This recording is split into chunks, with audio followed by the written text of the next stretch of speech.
Entonces ahora nosotros, teniendo esta información tan curiosa y sabiendo esto, ahora ya, entrando de lleno en el mundo de la fe, ya se entra. ¿Dónde está el resucitado? Pues eso ya lo sabemos, está en su cuerpo. ¿Dónde está su cuerpo? Etcétera, etcétera, etcétera. Su iglesia, Pablo de Tarso, todo eso lo dice perfectamente bien. Todo esto son para nosotros datos previos.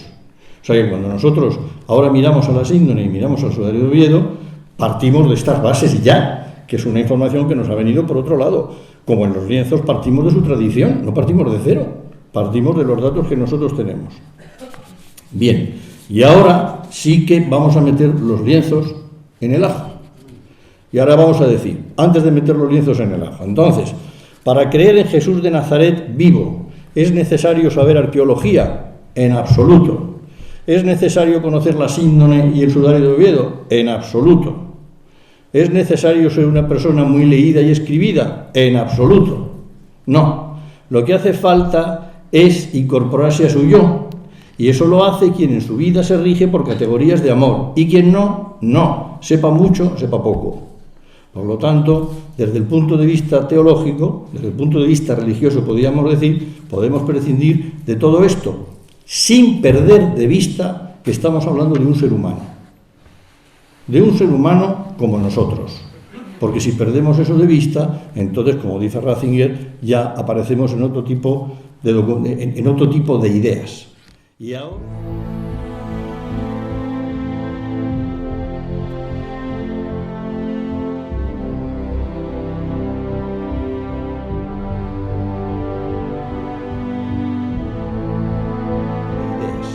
Y ahora sí que vamos a meter nosotros los lienzos en el ajo. Y ahora sí que vamos a intentar valorar por encima la información que nosotros hemos obtenido. Vamos a ver, ahora sí. Bueno, pues nosotros ahora pensamos que este lienzo es el que se venera en Oviedo y este lienzo es el que se venera en Turín. ¿Y por qué lo pensamos? Por lo que dijimos ayer. ¿Y de este lienzo, qué ha dicho alguien algo? Sí. Yo recomiendo, a la hora de este lienzo ha llamado muchísimo la atención todo lo que no se puede explicar. Y curiosamente, lo que se puede explicar se ha dejado un poco de lado. Por ejemplo, un estudio sistemático médico-legal, en condiciones, tal y como se ha hecho, por ejemplo, en el de Oviedo. Es curioso. Eso que yo sepa, no se hizo nunca así. Bueno, pues oiga, todo lo que se pueda decir y todo lo que... Luego nos maravillaremos de lo que no entendemos, pero como no entendemos muchísimas cosas, no solo esa, pues nos seguiremos maravillando. Nos podemos maravillar porque hay agua en Marte también, que es una cosa tan interesante como esta, casi. Bueno, sí, porque tiene que ver con la vida también. Entonces, vamos a ver. Yo recomiendo a quien tenga mucho interés en ver cómo va la discusión en cuanto a la formación de la imagen de la síndone, que se meta en la página web de John Jackson, porque ellos tienen un trabajo que van actualizando periódicamente, donde van listando los parámetros físicos, químicos, etcétera, que ellos observan en la imagen y cotejando con las hipótesis que le van suministrando. Y digo John Jackson porque es el que tiene los datos, porque es el que realmente puede opinar sobre aquello, como nosotros del sudario de Oviedo. Entonces yo ahí no tengo opinión, tengo la de él, es la que uso. Y entonces, como sabemos, en la de él no se mete, no habla de la desaparición del cadáver, es lo que dice es yo, a partir de la imagen de la síndone, lo que deduzco es una cosa extrañísima, y es lo que él al final dice, bueno, yo ya sé que tengo que buscar una solución no convencional, dice John Jackson, porque luego las soluciones convencionales a mí no me llegan, dice John. Bien, pero entonces, en esa solución no convencional, él dice, a mí me sale que la información que posee la síndone solamente me resulta coherente si se ha desplomado el lienzo de arriba sobre el de abajo. Pero claro, dentro está el cadáver.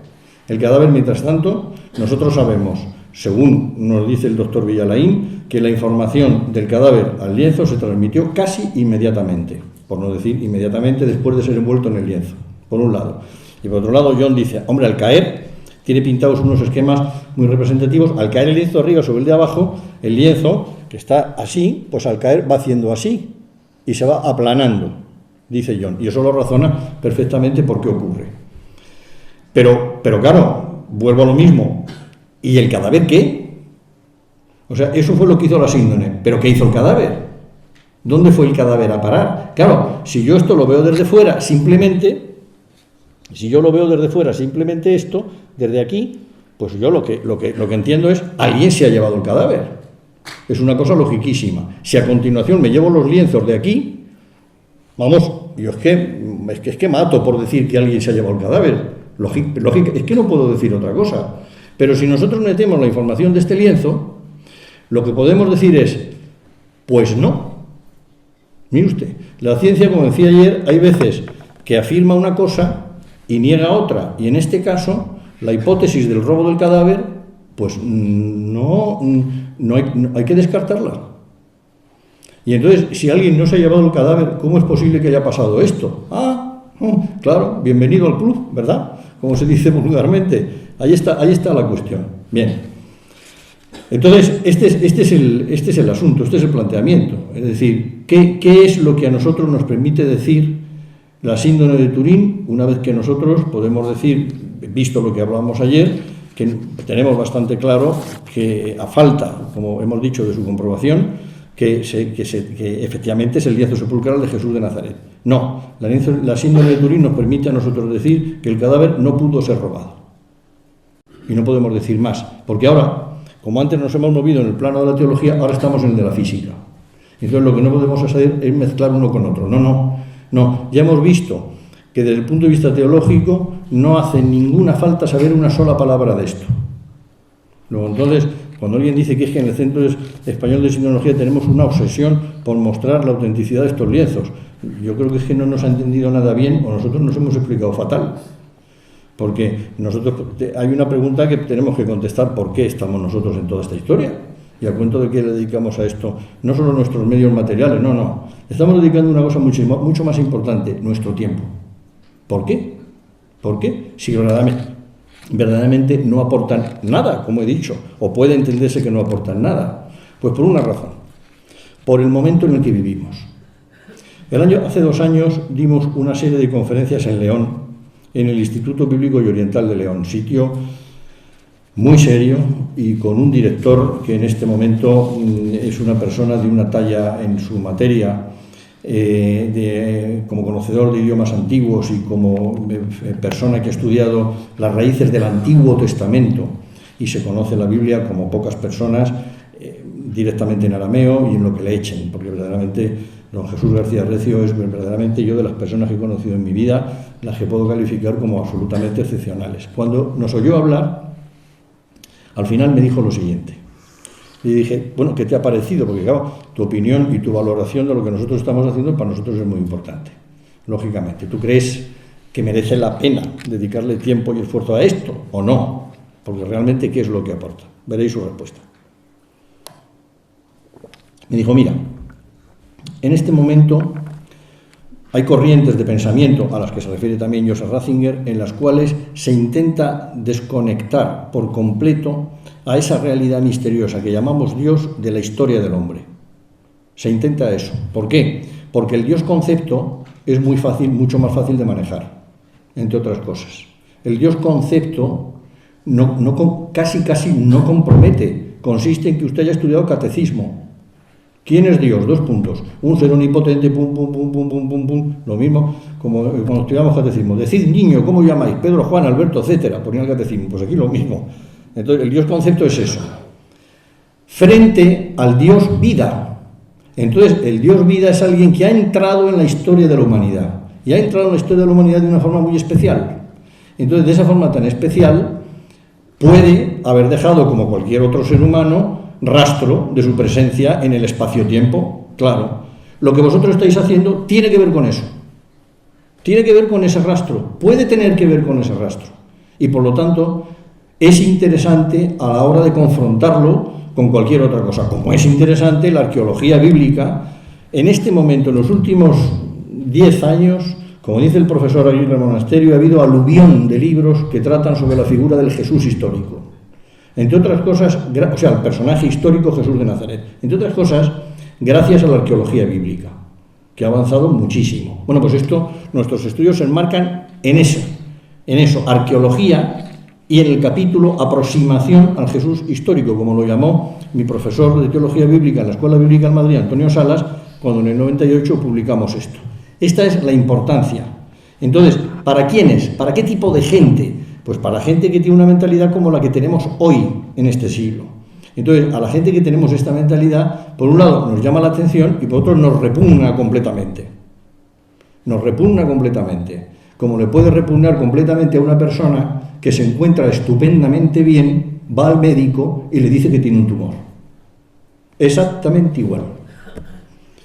Y aquí hay que saber muchas cosas que son útiles además para los que dais conferencias, y es que los datos científicos, el poder de convicción de los datos científicos es mínimo. Es mínimo. Por ejemplo, si no quiero molestar a nadie con lo que voy a decir ahora, Dios me libre de molestar, pero la Organización Mundial de la Salud dice que en el tabaco hay 24 tipos de sustancias, hay 24 tipos de sustancias tóxicas, es responsable de 24 tipos de tumores distintos y 4.200 sustancias tóxicas. Yo he ido al médico con un familiar mío, fumador, con un cáncer de pulmón, y cuando el médico le ha confirmado que tiene un tumor de pulmón, le ha dicho, pero no es del tabaco, ¿verdad? Entonces, vamos a ver, poder de convicción de los datos científicos, muy poco, poquísimo. Por eso al médico se le pide una segunda opinión, por esa razón, porque, mire, sobre todo si no lo noto, entiendo que no me hace daño. Ese es un gravísimo error, como sabemos, desde el punto de vista científico. Entonces, claro, ante ese panorama, nosotros lo que decimos es, pretendemos convencer, Dios nos libre pretender convencer. Lo que sí hacemos, como dije ayer, es mostrar qué es lo que a nosotros nos convence. Y entonces, desde ese punto de vista, ahora yo me tengo que plantear lo siguiente. ¿Qué es lo que hemos dejado en el sepulcro dentro de la síndone? Materia, solo materia. ¿Pero qué es la materia? Entonces, aquí, esto que tenéis en la pantalla es la tabla periódica de los elementos de hace 150 años. Esto los niños y que teníamos que pasar la revalida de cuarto, la de sexto y el preuniversitario, y éramos de ciencias, nos lo sabíamos de pe a pa, porque si no, no se aprobaba.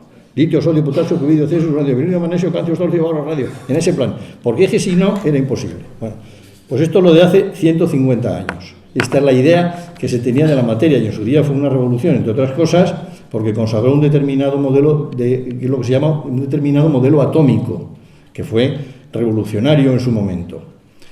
¿Por dónde van las cosas hoy? ¿Y por dónde tenemos que entender las cosas hoy? ¿Así? Pues no. He tenido la suerte de asistir a un ciclo de conferencias. Como yo tengo tiempo libre de 3 a 4 de la mañana, pues resulta que soy humilde estudiante de física cuántica. Y entonces he tenido la suerte de asistir a un curso de conferencias en la Fundación BBVA en Madrid, que recomiendo encarecidamente, sobre el bosón de Higgs, el hallazgo del bosón de Higgs, y lo que eso ha supuesto, nada menos de la mano del actual director general del CERN, el profesor Hoyer, que va a ser sustituido ahora por una profesora italiana, precisamente experta en materia oscura. Y una de las cosas que va a plantear es precisamente esto. Bueno, pues esto que vemos ahora en la pantalla, que yo lo tengo aquí delante, esto es lo que se llama el modelo estándar de las partículas fundamentales e interacciones. Es decir, yo tenía un modelo atómico, yo de esto no sé nada. Como no sé nada, me vais a entender estupendamente. Porque a mí, los profesores que yo he tenido, tanto de esto como de matemáticas, los que de verdad me han enseñado, eran los que no sabían. Las eminencias, no sé por qué, jamás consiguieron transmitirme casi nada, pero que las he tenido también de profesores, pero sobre todo de matemáticas, los que sabían lo justo, yo aquí no sé ni lo justo. O sea, que esa ventaja que tenéis para entenderme. Si nos fijamos aquí, ahí vemos la estructura del átomo. Y entonces, cuando alguien pensaba, no, es que en el núcleo del átomo hay protones y neutrones. Los protones tienen carga eléctrica. La carga eléctrica sabemos muy bien lo que es. Es fácil de detectar, porque todos sabemos lo que es la electricidad estática. Y luego, además, tenemos aquí a Jorge, que si toca el ordenador y toca esto, inmediatamente vamos a ver cómo se manifiestan las fuerzas electromagnéticas en él inmediatamente, sin posibilidad de error. Bueno, pues entonces resulta que además en el núcleo dentro de los protones y de los neutrones aparecen estos elementos, se llaman quark, que vemos aquí, y dentro vemos que pone UUD en unos y en otros pone DDU. Bueno, up, up, down, down, down, up, que es una forma de determinar eso, el contenido de eso que hay allí dentro. Por fuera tenemos un electrón que se representa ahí, y luego el núcleo del átomo. Y a la izquierda tenemos dos tablitas, y aquí a la derecha tenemos otra, Y aquí debajo tenemos otra. Antes de volver, vamos a volver a esta diapositiva, pero antes vamos a ver la siguiente. Esta es la tabla periódica de hoy. Esta es la tabla periódica de hoy. Aquí hay muchísima información. Y decía el profesor Hoyer, de la cual prácticamente no entendemos nada. El director general del CERN. Si el director general del CERN no entiende nada de la representación elemental de lo que es la materia, servidor de ustedes no digo ya nada. Vamos, estoy bajo mínimos completamente. Pero sí, que al fin y al cabo uno ha trabajado en el mundo nuclear también, pero sí que hay una serie de cuestiones aquí sobre las que os quiero simplemente llamar la atención, sin meternos en clases de física de ninguna clase. Entonces, resulta que todo lo que tenemos en el universo hoy, que se puede explicar, se explica por esta combinación tan curiosa. Cogemos esta primera columna, UD-EV, que veis aquí, 2 quarks, un electrón y un neutrino. Pues como consecuencia de esta combinación de 2 quarks, un electrón y un neutrino, que se repite en esta y que se repite también en esta, se explica absolutamente todo lo que se conoce de la materia hoy. Y todo lo que se conoce de la materia hoy corresponde, decía el profesor Hoyer, al 5% de la materia que nos envuelve. ¿Y el otro 95%? Materia oscura y energía oscura. Eso es lo que hay en el sepulcro, ¿eh? Eso es lo que hay allí, ¿eh? Porque la materia oscura y la energía oscura no es algo que está en una galaxia por ahí distante, que no, estamos en ella. Pero es oscura precisamente porque no somos capaces de tener eso en cuenta. Entonces yo ahora digo, yo tengo un profesor de física de estas cosas buenísimo en el Centro Español de Sindonología, al cual le pedí un libro de física cuántica y me soltó un tocho impresionante el tío, que está allí sentado, don Nicolás Dittl, que da clase de estas cosas, y entonces me soltó un tocho impresionante con una carga matemática fantástica también. Yo soy un enamorado de las matemáticas, muchísimo. Cuando hice los cursos de doctorado, amplié y hice más asignaturas de matemáticas todavía. Estuve a punto de hacer la licenciatura en matemáticas, pero por fin opté por la de Derecho. Bueno, la vida tiene estas cosas. Me había resultado mucho más fácil la de matemáticas que la otra, pero bueno, el conocer a Jorge ya le lleva a uno también a tener que estudiar Derecho. Bueno, bien, entonces, quiero decir, el libro mejor que yo he visto de física en mi vida es un libro que me regaló un amigo de mi padre que fue amigo personal de Einstein. ¿Qué cosas? Cuando Einstein vino a España es de unas personas a las que saludó.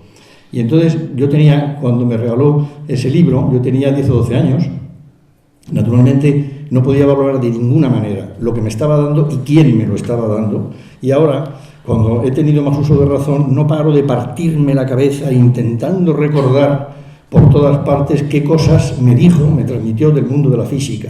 Y algunas recuerdo todavía. Me decía, Guillermito me decía, las fuerzas no tienen nada que ver con las velocidades. ¿Cuántos suspensos ha costado esto en la Escuela de Caminos? Las fuerzas no tienen nada que ver con las velocidades. Tienen que ver con el cambio de la velocidad, pero no con las velocidades. Saber qué fuerzas actúan en un momento determinado es fundamental y básico para un ingeniero. Bien, pues fijaros.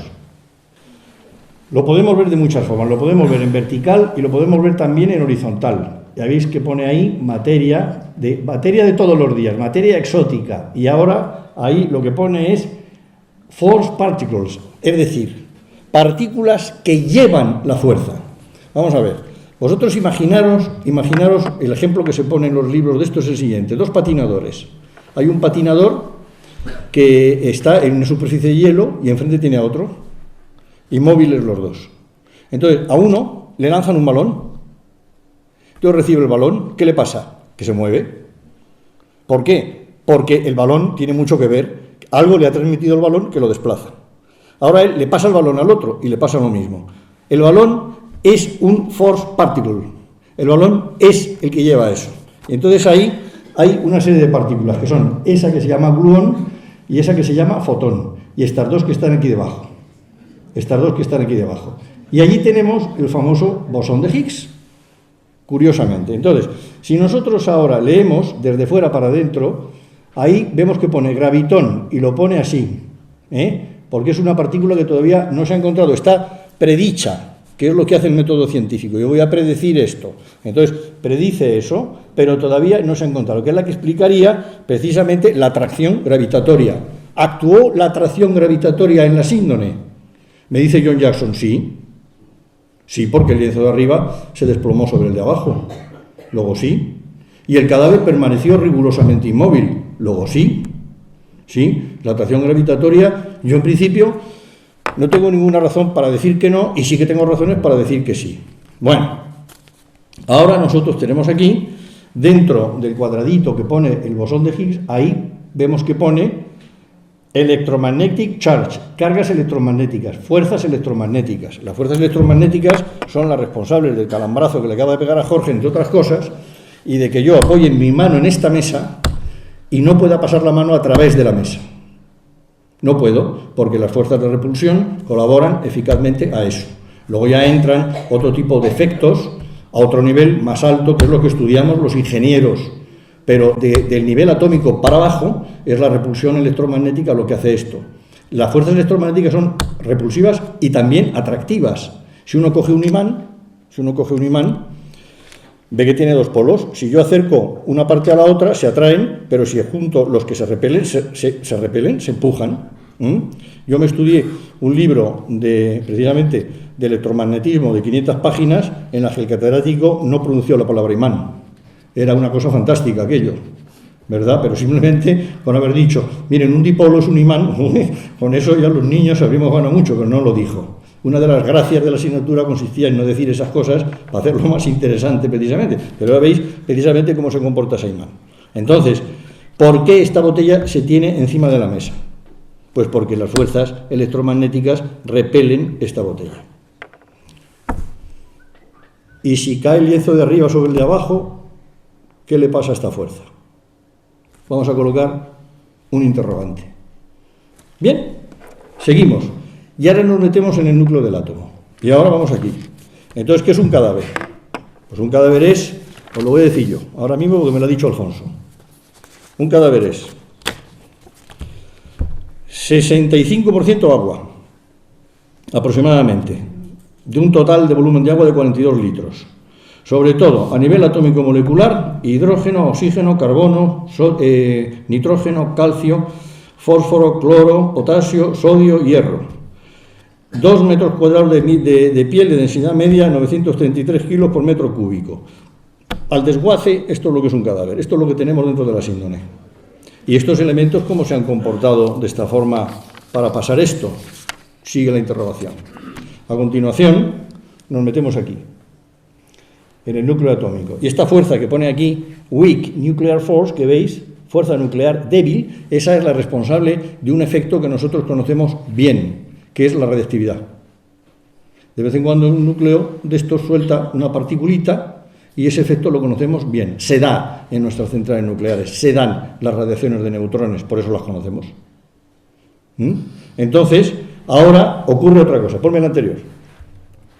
¿Veis aquí que tenemos dentro del núcleo del átomo, tenemos aquí, en lo que pone protón, aquí, en lo que pone protón, tenemos 3 bolitas. Pero esas bolitas, resulta, estas 3 bolitas, este protón al lado de otro protón, que esté cerca, que tiene carga negativa, carga eléctrica positiva, por eso se llama protón. Entonces, ese, como tienen las cargas del mismo signo, en el imán son los polos que son del mismo signo, se repelen. Y entonces, para que eso no pase, hace falta una fuerza muy curiosa, que es, ponme la siguiente, esta que pone G y que pone gluón, porque en inglés pegamento se dice glue, y es la que pega esas partículas. Eso es como está constituida la materia. Esa incógnita que hemos colocado en la fuerza, en las fuerzas electromagnéticas, por supuesto que no la vamos a despejar, claro. No, ahí está. A mi amigo John Jackson, profesor de física de la Academia de Colorado Springs del Ejército del Aire, yo le cuento mis inquietudes en este tema. Y se las cuento a mi amigo Nicolás. Y entonces le digo, sea cual sea el planteamiento que haya que hacer de aquí en adelante en esto, no se puede perder de vista que el mundo físico hoy se entiende así que hay que pensar a partir de aquí y que el 95% de la materia que envolvió este cadáver es materia oscura, de la cual no tenemos ni idea cómo se comporta. Pero sí que sabemos que estamos ante un fenómeno físico que tuvo lugar desde el punto de vista físico en el espacio y en el tiempo. Y por lo tanto hay que procurar buscar una respuesta dentro del espacio y del tiempo. ¿He necesitado yo, en esta segunda parte, pronunciar la palabra resurrección? En absoluto. Ni debo. ¿Por qué? Entre otras cosas porque no me hace falta, ya lo he dicho antes. El cadáver de Jesús de Nazaret no estaba en el sepulcro, al margen de que hiciera esto o hiciera otra cosa, por una razón muchísimo más importante que todo lo que pueda decir la ciencia. Muchísimo más importante. Pero nosotros ahora, como estamos en el siglo XXI y somos como somos, tenemos esta información. ¿Qué es, a cabo, lo que estamos haciendo en el Centro Español de Sindonología? Acercarnos al misterio de su persona, me decía un día el padre Carreira, ojalá que esto nos permita conocerle mejor. Claro, acercarnos a su persona con la mentalidad del siglo XXI, porque no nos vale la del XIX, no nos vale la del XX. Nosotros las cosas las tenemos que responder así, si no se nos quedan cortas. Y ante eso podemos nosotros concluir. Con los datos y hasta donde nosotros hemos llegado, mire usted, entendemos que naturalmente el planteamiento teológico de incorporación a la misma vida de Dios no es algo abordable por métodos físicos ni químicos. Claro, está claro. Ahí apelo a la experiencia de fe de cada uno, que no hace falta saber una sola palabra de física de partículas, está claro. Ahora bien, fue crucificado, muerto, sepultado, su cadáver no estaba en el sepulcro y fue reconocido vivo en la puerta. Eso es así, y como me decía un día el deán de la Catedral de Oviedo, Rafael Somoano, son los hechos pascuales y no se pueden separar ni intentar simplificar. Oiga usted, es que yo me puedo explicar esto al margen de lo que pasó en el sepulcro. No. Lo siento, pi vale 3,14. ¡Qué faena! Es que yo puedo explicar quién es la segunda persona de la Santísima Trinidad al margen de que fuera crucificado. No, perdone, fue crucificado. ¿Qué le vamos a hacer? Es decir, son datos que son molestos. De manera, ¿qué hacemos? Repito, acercarnos lo más posible a leer el misterio, que se hace mucho más misterioso, lógicamente, aparece mucho más, a medida que vayamos avanzando, estoy seguro, muchísimo más misterioso, si tenemos en cuenta nuestra cultura, porque nos estamos encontrando, lo que estamos estudiando está cerca del mismísimo misterio de eso que nosotros llamamos Dios, nada menos. Entonces, claro, si no nos parece cada vez más misterioso, si cada vez no nos explicamos más cosas, entonces quedamos por un camino equivocado. Si cada vez tenemos mejor respuestas y cada vez más seguras, entonces estamos en un camino completamente equivocado. Prueba la síndrome de Turín, la resurrección de Jesús de Nazaret. La frase que acabo de pronunciar no tiene sentido. No tiene sentido. De ninguna manera. Voy a poner un símil que se me está ocurriendo sobre la marcha de los que le gustan a Jorge.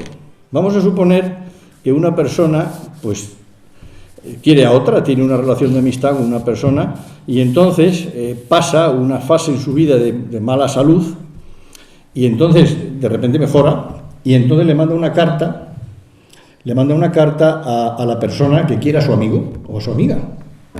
Le manda 2 cartas, 2 sobres, uno detrás de otro. Y cuando su amigo o amiga abre el primer sobre, lo que se encuentra es un electrocardiograma, sin nombre, pero con el remite de su amigo. Y entonces ahora dice, bueno, ¿para qué me manda a mí esto? Y ahora viene el segundo, y en el segundo le dice, en la primera te he mandado esto porque sé que te alegras de ver que me encuentro bien. Si interpretas el electrocardiograma, vas a ver que efectivamente he mejorado muchísimo. Por eso te lo he mandado. Si yo quito la segunda, la aparición en la puerta del sepulcro, ¿qué me dice la primera? Pues no sé por qué me manda esto. Ni siquiera sé si es suyo. Viene en un sobre que pone su remite, pero ni siquiera sé si es suyo. Sin embargo, si tengo la segunda carta, sí que puedo leer la primera. Pero eso ya no pertenece al dato del electrocardiograma, sino a la relación que yo tengo con esa persona. Si quito esa relación, no puedo entender lo primero. Si me quedo en lo primero, entonces lo segundo no consigo pasar de ahí. Si nosotros enfocamos esto desde el punto de vista científico, no pasamos de estudiar qué le pasó al cadáver. Y fuera de la tumba hablamos de otras cosas. Yo os agradezco muchísimo vuestra atención, porque por aquí es una de las líneas de investigación serias en las que, si lo consigo involucrar al señor Jackson en esto, si lo consigo, que me está costando muchísimo trabajo, pues está resistiendo bastante, está diciendo, pero hombre, ¿cómo es posible que a mí desde España me den la lata en este plan? O sea, es una cosa, y además un señor que lo que se dedica es a las leyes, pero bueno, ¿esto qué es? O sea, esto es una cosa que no podemos contar con ella. Si conseguimos nosotros avanzar por aquí, pues será una maravilla. Tardaremos muchísimo tiempo, probablemente yo de luego no.